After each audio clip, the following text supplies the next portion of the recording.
నమస్తే welcome to V3 news లక్ష్యం సమాజహితం నేను మీ సైదుల్ గుండ్లపల్లి ముందుగా బులెటిన్ లో హెడ్లైన్స్ చూద్దాం రైతులు పండించిన ప్రతి పంటకు మద్దతు ధర కల్పించాలి అవసరమైన వ్యూహాలు ఖరారు చేయాలని అధికారులను ఆదేశించిన సీఎం కేసీఆర్ డీఎంకే నేత కనిమోలి ఇంట్లో అధికారుల సోదాలు ఉత్త చేతులతో వెనుదిరిగిన ఆదాయపు పన్ను అధికారులు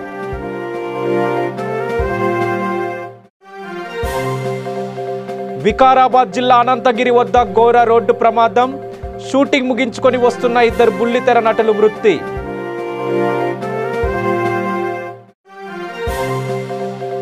హైదరాబాద్ విజ్ఞాన్ ఇంజనీరింగ్ కళాశాలలో వీబా 19 పేరిట ఫెస్ట్ అద్భుత ప్రతిభను కనబర్చిన విద్యార్థులు ఇక పూర్తి డీటెయిల్స్లోకి వెళ్ళినట్లయితే రాష్ట్రంలో 1.25 కోట్ల ఎకరాలకు సాగునీరు అందించేందుకు నీటిపారుదల రంగాన్ని అభివృద్ధి చేస్తున్నాం. దీని ఫలితంగా రాబోయే రోజుల్లో పంటల దిగుబడులు భారీగా పెరుగుతాయి. వాటికి కనీస మద్దతు ధర కల్పించేందుకు అవసరమైన వ్యూహం ఖరారు చేయాలని ముఖ్యమంత్రి కేసీఆర్ అధికారులను ఆదేశించారు.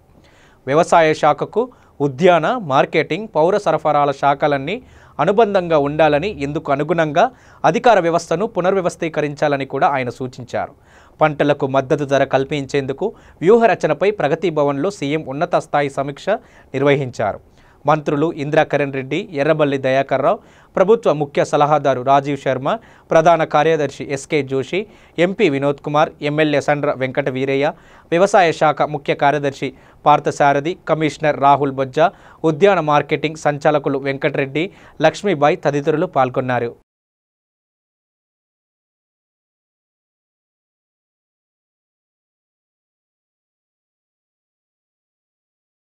అసెంబ్లీ ఎన్నికలు జరిగిన రోజు సాయంత్రమే తాను ఎప్పుడు ముఖ్యమంత్రి అవుతానని కూడా విషయాన్ని దేవుడే నిర్ణయిస్తాడని కూడా చెప్పడం ద్వారా వైఎస్ జగన్ తన ఓటమిని అంగీకరించినట్లు అయిందని టీడీపీ నేత దేవినేని ఉమ వ్యాఖ్యానించారు. ఈ ఉదయం విజయవాడలో మీడియాతో మాట్లాడిన ఆయన కొడేలపై దాడికి దిగిన వైసీపీ వర్గీయులు ఇప్పుడు ఆయనే తన చొక్కాను చించుకున్నారని అంటున్నారని, అటువంటి క్రిమినల్ బుద్ధి ఆ పార్టీ నేతలదే తప్ప తమది కాదని అన్నారు. 11వ తేదీన మధ్యాహ్నం తర్వాత ఓటర్లలో వెలువెత్తిన చైతన్యాన్ని తాను చూశానని, వైసీపీ వస్తే ఘోరం జరుగుతుందన్న ఆందోళన ఓటర్లలో కనిపించి వారంతా టీడీపీకి మద్దతుగా నిలిచారని కూడా అందువల్లే పోలింగ్ శాతం పెరిగిందని చెప్పారు. రాజ్భవన్కు వెళ్లి గవర్నర్కు జగన్ అబద్ధాలు చెప్పి వచ్చారని, బీజేపీ సహకారంతో రాష్ట్రంపై కుట్రలు చేయాలంటే చెల్లబోదని కూడా హెచ్చరించారు. వీవీప్యాట్ స్లిప్ 7 సెకండ్లు కనిపించాల్సి ఉండగా 3 సెకండ్లలోనే మాయం కావడం వెనుక ఈసీ హస్తముందని కూడా దేవినేని ఆరోపించారు. తమిళనాడులో డీఎంకే నేత కనిమొలి ఇంట్లో జరిగిన ఆదాయపు పన్ను అధికారుల సోదాల్లో ఏమీ కూడా లభించలేదు. కనిమొలి ఇంట్లో కోట్ల కొద్దీ డబ్బును దాచారని, ఎన్నికల్లో వాడేందుకు ప్రయత్నిస్తున్నారని అధికారులు సమాచారం అందడంతో అధికారులు దాడి చేశారు. తుత్తుకుడిలోని ఆమె ఇంట్లో దాడి చేసిన అధికారులు ఉత్త చేతులతో వెళ్తూ తనకు తప్పుడు సమాచారం అందించారని కూడా వ్యాఖ్యానించడం కూడా గమనార్హం. ఇక దాడి తర్వాత కనిమొలిపై ఎటువంటి కేసులు నమోదు చేయలేదని అధికారులు స్పష్టం చేశారు. కాగా ఈ సోదాపై స్పందించిన కనిమొలి ఎన్నికల కమిషన్, ఆదాయపు పన్ను శాఖ మోదీ కుటుంబంలో భాగమయ్యాయని కూడా ఆరోపించారు. విపక్ష పార్టీలను భయభ్రాంతులకు గురి చేయడమే మోదీ ఉద్దేశమని మండిపడ్డారు.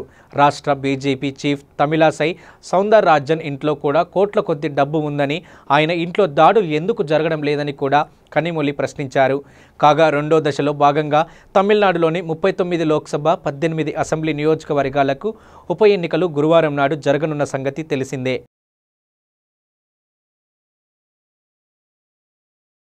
డేటా చౌర్యం కేసుకు సంబంధించి ఐటీ గ్రిడ్ సంస్థ నుంచి స్వాధీనం చేసుకున్న హార్డ్ డిస్కుల్లో డేటా అంతా ఈ కేసు దర్యాప్తు జరుపుతున్న సీట్కు చేరింది. హార్డ్ డిస్కుల నుంచి సేకరించిన వివరాలను Telangana forensic science lab right అధికారులు న్యాయస్థానానికి అందజేస్తే అక్కడి నుంచి దర్యాప్తు కోసం సీట్ అధికారులు తీసుకున్నారు. దీని ఆధారంగా దర్యాప్తు ముమ్మరం చేశారు. విశ్వసనీయ సమాచారం మేరకు అచ్చంగా ఆధార్ డేటాబేస్లో సమాచారమే ఈ హార్డ్ డిస్కులో ఉన్నట్లు కూడా నివేదికలో పేర్కొన్నారు. కర్నూలు జిల్లా దేవనకొండలో మంగళవారం సుమారు గంటపాటు గాలివాన బీభత్సం సృష్టించడంతో దేవనకొండ మండలంలో దేవనకొండ క్రాస్ దగ్గర ఇక పలు ఇండ్లు, హోటల్ షెడ్లు, వాహనాలు కరెంటు స్తంభాలకు నేలుకొలాయి. ఇక ఈ సంఘటనతో కొన్ని కుటుంబాలు ఉపాధిని కోల్పోగా మరికొందరి నివాసాలు కూడా పూర్తిగా ధ్వంసం కావడంతో పాటు వాహనాలు ధ్వంసం కావడంతో తమను ప్రభుత్వం ఆదుకోవాలని ఆవేదన వ్యక్తం చేస్తున్నారు. రైస్ డౌన్ చేద్దును నాకు ఏది కనపడదు.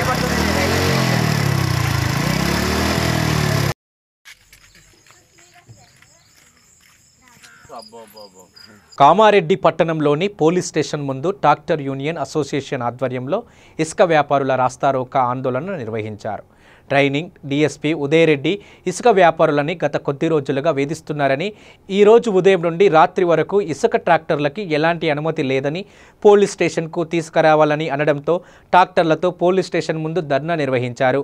ట్రాక్టర్ అసోసియేషన్ జిల్లా అధ్యక్షులు నరసింహారెడ్డి, గౌరవ అధ్యక్షులు భూమిరెడ్డి మాట్లాడుతూ కామారెడ్డి పాతరాజంపేటలో ఇసుక కేంద్రం మాజీ మంత్రి పోచం శ్రీనివాసరెడ్డి ప్రారంభించడం జరిగిందని, ప్రారంభించిన తర్వాత 6 నెలల నుండి ఇసుక కేంద్రంకు ఇసుక రావడం లేదని కూడా, మాకు కూడా ఏ బిల్ ఇస్తే కట్టుకొని ట్రాక్టర్లు నడుపుకుంటూ మా జీవనం కొనసాగిస్తామని దయచేసి మాకు న్యాయం చేయాలని కూడా డిమాండ్ చేశారు. లేకపోతే రేపు పెద్ద ఎత్తున ఆందోళన చేస్తామని హెచ్చరించారు. వ్యాపారులని అరెస్ట్ చేసి పోలీస్ స్టేషన్కి తరలించారు పోలీసులు. ఇసుక ఇక్కడికి ప్రొవైడ్ చేసి మరి గవర్నమెంట్ వేబిల్ ఏదైతుందో అది తీసుకొని మరి మాకు న్యాయం చేయండి, మాకు ఉపాధి కల్పించండి అని చెప్పేసి ఎన్నోసార్లు విన్నవించుకున్నా కానీ మెడచేరు పెట్టారు. దయచేసి ఇప్పటికైనా మీరు గమనించాలి. గౌరవ కలెక్టర్ గారు, ఎస్పీ గారు, ఆర్డీఓ గారు అందరూ మీరు స్పందించి మా కార్మికులకు అందరికి న్యాయం చేయాలి.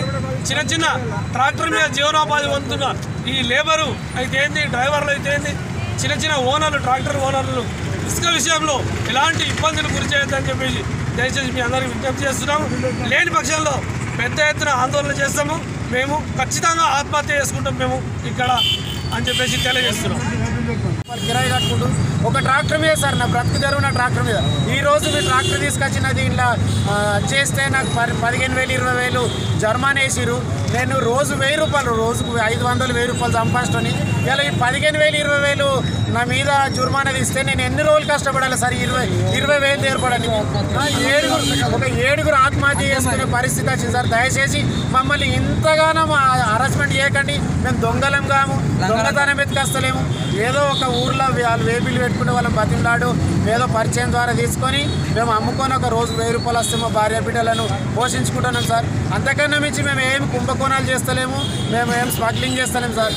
దయచేసి మాకు కూడా ఏదైనా ఒక ఉపాధి చూపించండి. మాకు ఒక ఏదైనా వాగు చూపించి క్వారీ ఇవ్వండి, గవర్నమెంట్ తరఫున వేబిల్లు ఇవ్వండి, మేము చేసుకుంటాం సార్. కానీ అంతేగాని ఇంత మమ్మల్ని హరాస్మెంట్ చేసి రోజుకు 5 ట్రాక్టర్లు 10 ట్రాక్టర్లు మళ్ళీ రెండోసారి దొరికితే మిమ్మల్ని. ఓ షూటింగ్ నిమిత్తం వికారాబాద్ జిల్లా అనంతగిరి అడవులకు వెళ్లిన టీం తిరుగు ప్రయాణమై వస్తున్న వేళ ఎదురుగా వస్తున్న లారీని తప్పించబోయిన ఓ కారు చెట్టును ఢీకొనడంతో 2 టీవీ నటీమణులు మృతి చెందారు.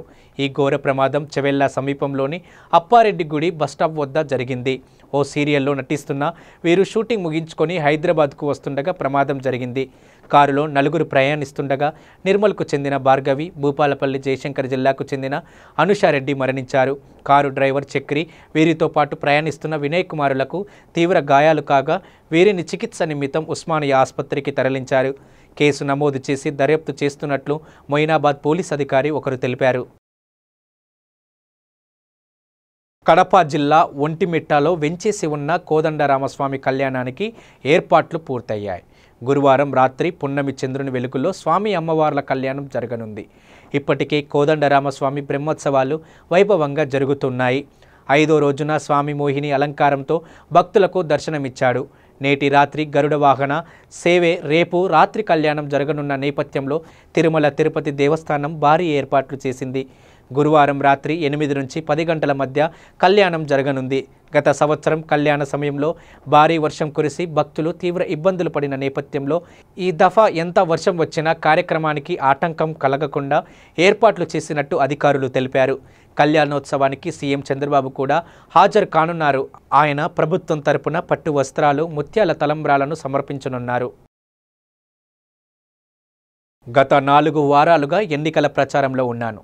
ఎన్నో అనుమానాలను, అవహేళనలను, బెదిరింపులను ఎదుర్కొన్నాను. వాటిని మీతో పంచుకోవాలని భావిస్తున్నాను. అంబరీష్ మృతిని కూడా సీఎం కుమారస్వామి రాజకీయాలకు వాడుకుంటున్నారు అని ఈ సార్వత్రిక ఎన్నికలో మాండ్య నియోజకవర్గం నుంచి ఇండిపెండెంట్ అభ్యర్థిగా పోటీ చేసి పడుతున్న నటి సుమలత ఆరోపించారు. పట్టణంలో జరిగిన స్వాభిమాన సమ్మేళన ర్యాలీలో సినీ హీరోలు, యష్, దర్శన్లతో కలిసి పాల్గొన్న ఆమె తన కొంగు చాచి ఓట్లను ఆర్దించారు. అంబరీష్కు శ్రద్ధాంజలి ఘటించడానికి వచ్చిన కుమారస్వామి తనకు సోదరుడిలా జీవితాంతం తోడుంటానని మాటిచ్చి తప్పారని కూడా విమర్శలు గుప్పించారు.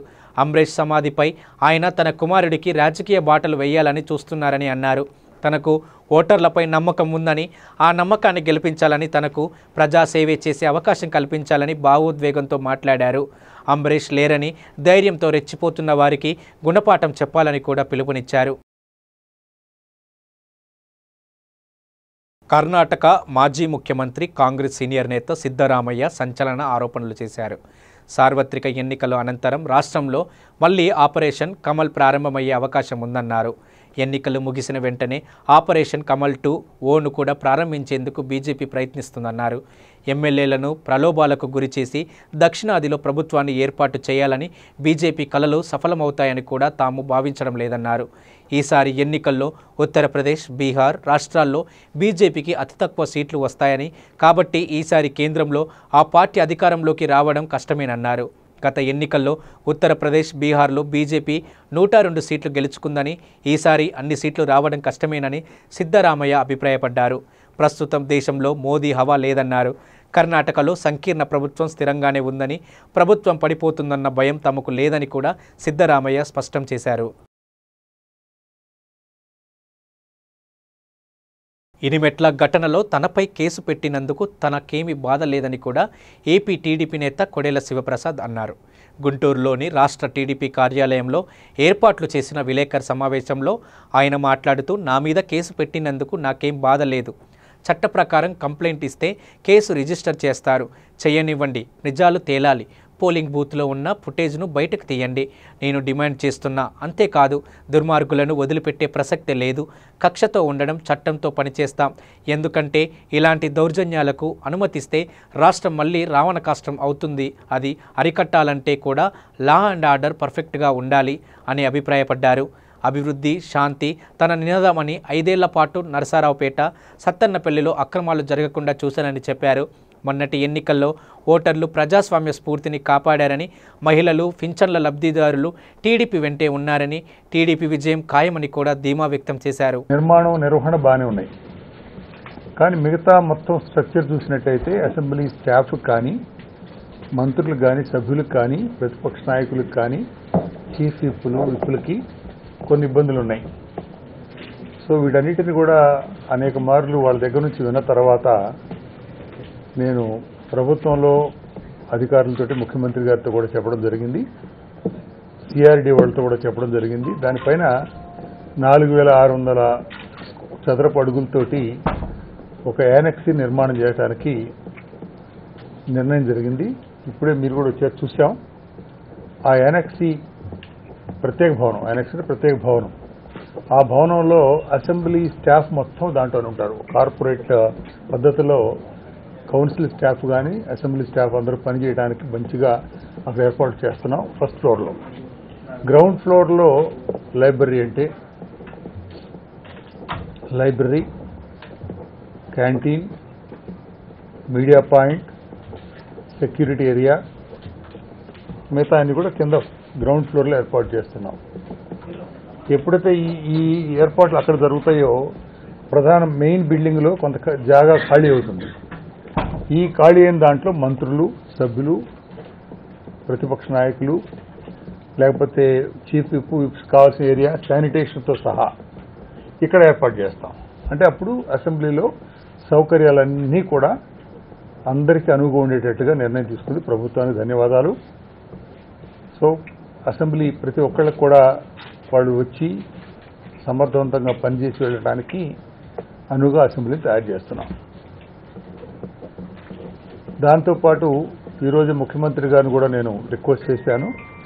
అసెంబ్లీ సెక్రటేరియట్ స్టాఫ్ చాలా తక్కువ ఉన్నారు. ఒకప్పుడు 800 మంది ఉండేవాళ్ళు కంబైన్డ్ స్టేట్లో, అసెంబ్లీలో, లెజిస్లేచర్లో ఉద్యోగులు. అలాంటి వాళ్ళు ఈరోజు 100 మంది అయ్యారు బైఫర్కేషన్ తర్వాత. యాక్చువల్గా 450 నుంచి 500 మంది ఉండాల్సింది ఇవాళ 100 మంది పనిచేస్తున్నారు అసెంబ్లీలో. చాలా ఇబ్బందిగా ఉంటుంది. అందులో కూడా 60 మంది పర్మనెంట్ స్టాఫ్, ఒక 40 మంది అవుట్ సోర్సింగ్ స్టాఫ్. నేను ముఖ్యమంత్రి గారికి నేను రిక్వెస్ట్ చేస్తే ఆయన వెంటనే సానుకూలంగా స్పందించి. ఇప్పుడు ఒక చిన్న బ్రేక్ తీసుకుందాం. చూస్తూనే ఉండండి V3 న్యూస్, లక్ష్యం సమాజహితం.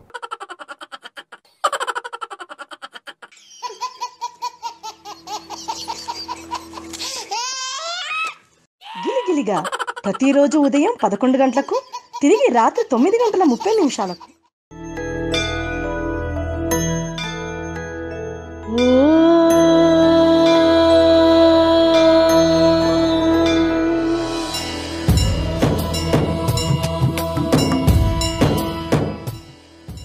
గుడి గంటలు ప్రతిరోజు ఉదయం 6 గంటలకు. Welcome back to V3 news, లక్ష్యం సమాజహితం. DMKకు చంద్రబాబు ఎందుకు మద్దతిస్తున్నారో చెప్పాలని BJP MP GVL Narasimha Rao demand చేశారు. ఢిల్లీలో ఆయన మీడియాతో మాట్లాడుతూ ఏపీకి ప్రత్యేక హోదా సాధనకు మద్దతుగా నిలుస్తామని స్టాలిన్ చెప్పారా? ప్రత్యేక హోదాకు కర్ణాటక సీఎం కుమారస్వామి మద్దతు ఇచ్చారా? ప్రత్యేక హోదాకు వారు మద్దతు ప్రకటించినప్పుడు వారిని ఎందుకు సమర్థిస్తున్నారు అని ప్రశ్నించారు. ఏపీ అభివృద్ధిని అడ్డుకునే పార్టీలతో చంద్రబాబు జత కడుతున్నారని, ఏపీ ప్రయోజనాలకు అడ్డుపడుతుంది చంద్రబాబేనని అన్నారు. ఏపీకి ప్రత్యేక హోదా విషయమై తెలంగాణ సీఎం కేసీఆర్ మద్దతిస్తే చంద్రబాబు విమర్శించిన విషయాన్ని ఈ సందర్భంగా జీవీఎల్ ప్రస్తావించారు. ఐసీసీ ప్రపంచ కప్కు బీసీసీఐ సెలెక్టర్లు పటిష్టమైన జట్టును ఎంపిక చేశారని టీమిండియా ఓపెనర్ శిఖర్ ధావన్ అన్నాడు. మెగా టోర్నీ కోసం ఆసక్తిగా ఎదురుచూస్తున్నానని వెల్లడించాడు. ప్రపంచ కప్ కోసం మాకు బలమైన జట్టు ఉంది, పోటీ కోసం ఎదురుచూస్తున్నాం, అక్కడికి వెళ్ళగానే అద్భుతంగా ఆడతామని గబ్బర్ ధీమా వ్యక్తం చేశాడు. ఐపీఎల్లో ఢిల్లీ క్యాపిటల్స్ వరుస విజయాల గురించి ధావన్ మాట్లాడాడు. కోచ్లు రిక్కీ పాంటింగ్, సౌరభ్ గంగోలీ ఎంతో సాయం చేస్తున్నారు. సారథులుగా వారికున్న అనుభవాన్ని, నమ్మకాన్ని మాలో పెంచుతున్నారు. అంతేకాకుండా మా యువ క్రికెటర్లు మరింత పరిణితి సాధించారు. ఈ సీజన్ చాలా బాగుంది. ఢిల్లీ ఫ్రాంచైజ్ మొత్తం సరికొత్తగా ఉంది. కొత్త పేరు, కొత్త పాలక బృందం, సహాయక సిబ్బంది అంతా కొత్తే. భారత్ విదేశీ ఆటగాళ్లతో కలిసి మా జట్టు సమతూకంగా ఉంది అని ధావన్ అన్నారు.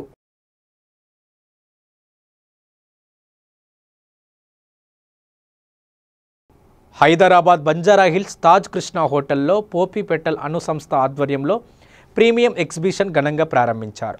ఈ ఎగ్జిబిషన్లో 200 డిజైన్లు, పలు దేశంలో వివిధ చోట్ల నుంచి దుస్తులు, ఆభరణాలు ఈ ఎగ్జిబిషన్లో ప్రదర్శించారు.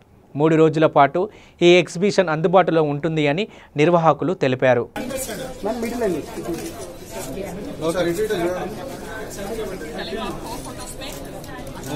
ఓకే మేడం, కట్ చేయండి.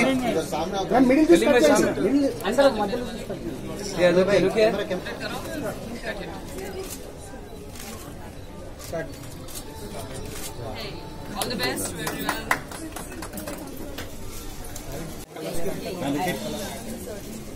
Madam. You take this dark. Yeah, but this is nice. Ma'am, dark color. Even I should give one for Manju.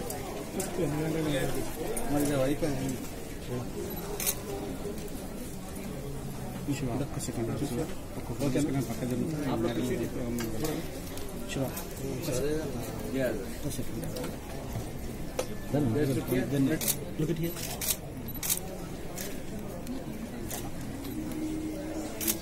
Hyderabad Ghatkesar Vignan engineering కళాశాలలో విభా 19 పేరిట ఫెస్ట్ టెక్నికల్ ప్రాజెక్టు ఎక్స్పో ఘనంగా నిర్వహించారు. ఈ కార్యక్రమంలో విద్యార్థులు తమ ప్రతిభను ప్రదర్శించారు. ఈ సందర్భంగా అధ్యాపకులు మాట్లాడుతూ ఇటువంటి ఫెస్ట్ ద్వారా విద్యార్థుల ప్రతిభను వెలికి తీయడంతో పాటు వారికి ప్రోత్సాహాన్ని ఇస్తుందన్నారు.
పార్ట్స్ ఏంటంటే అబోవ్ 10 mm మొత్తం first part and second part and third part వచ్చేసి below 90 microns. I mean dust particles, complete dust particles ఉంటాయి అండ్ ఎయిర్లో ఫ్లోటింగ్ ఉంటుంది, వీటికి ఛాన్సెస్ ఉంటాయి. సో అవి తీసుకొచ్చేసి ఒక దగ్గర పే చేస్తారు, డబ్బైన ప్లేస్లో ఒక ప్లేస్ పే చేస్తారు. దాని తర్వాత దాన్ని సాయిల్ ఫిల్లింగ్గా వాడుతున్నారు. సో సాయిల్ ఫిల్లింగ్ వాడడం వల్ల సాయిల్ అనేది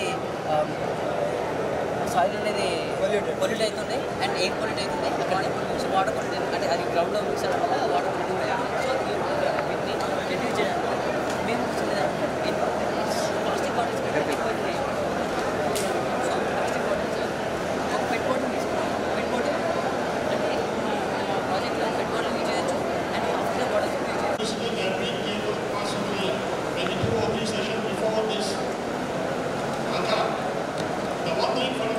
We are lucky.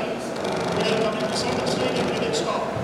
We feel that there's a incoming project, but we are not able to foresee the advantages if we didn't still a little bit of more exercise on that project.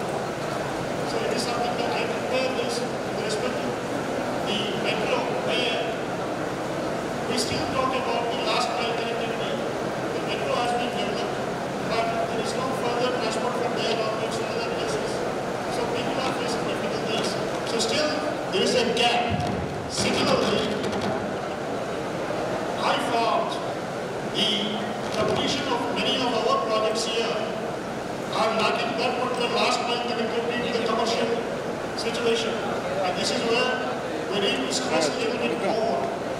And I assume that mentors also will do a little bit of more mentoring to take this tourist project beyond that, so that we can reach to the target of what Dr. Bhanu said about making this more innovative. With these few words and lack of time, I hope you will take us next time. I would really like to thank the management. I'm really amazed to see such a wonderful engineering college putting in so much of an effort to come up with quite innovative ideas. Now before I talk furthermore, I would like, I don't know if you guys have some kind of interest in history, but in 1954, it happened like Pandit Jawaharlal Nehru, when India was just independent, and he said that, India is independent now, but what India needs is engineers. But as time grew on, as time passed away, in 1971, India got quite a lot of engineers, and Indira Gandhi had gone to IIT.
ఇవి bulletin విశేషాలు. Bulletin ముగించే ముందు headlines మరోసారి.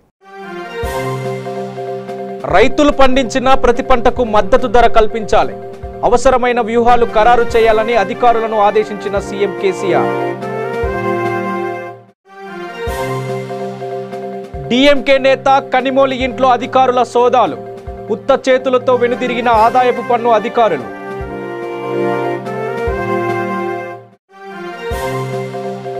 వికారాబాద్ జిల్లా అనంతగిరి వద్ద ఘోర road ప్రమాదం, shooting ముగించుకొని వస్తున్న 2 బుల్లితెర నటులు మృతి.